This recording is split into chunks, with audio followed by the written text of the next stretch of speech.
Hi, I'm Barbara, and today in the Amaretti Test Kitchen I am making cherry almond scones using the Amaretti almond flour and our cherry swirl. Let's get started. This version of scones is a little bit like a puff pastry in that there is a lot of folding and the butter is frozen. So the first thing that I do is to freeze the butter and grate it and then put it back into the freezer so that it stays chilled while I'm mixing the dry ingredients.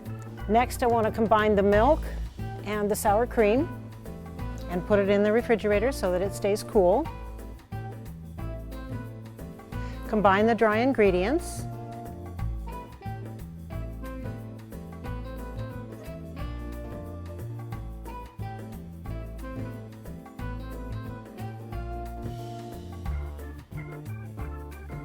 Then add the butter that's been frozen. Make sure that it's completely mixed.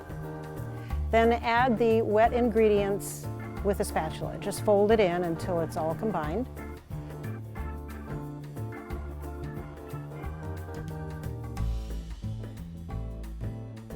Put it out onto a floured surface and knead it 6, 7, 8 times just until the dough holds together.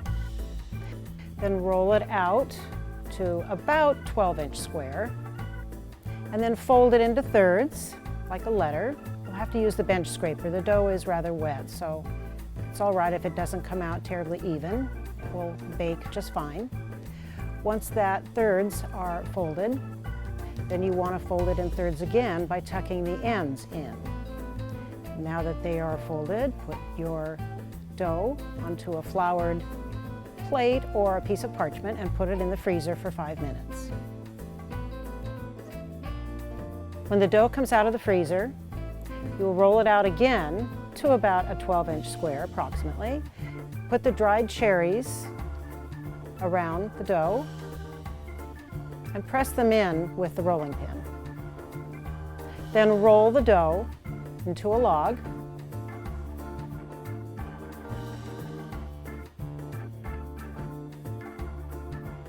And pat it, and then roll it into about a 4-inch wide strip. Then you can cut into squares or rectangles, and then cut into triangles.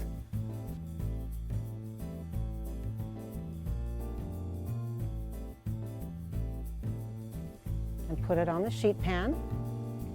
Brush it with some egg wash, and sprinkle some raw sugar on top. Bake it in a 350 oven for about 25 minutes.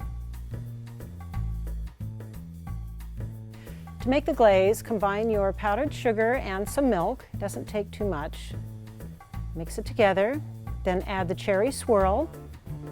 And I put it into a piping bag just because it's easier for me, but you could use a spoon to drizzle it. And drizzle it on top of the scones, adding some toasted almonds and then a little bit more of the glaze. Thanks for joining us today. I hope you enjoyed the video. You know we'd love to hear your thoughts, so leave us a comment below. You can reach out to us on Instagram @Amaretti or on Twitter, tag @Amaretti Foods. See you next time.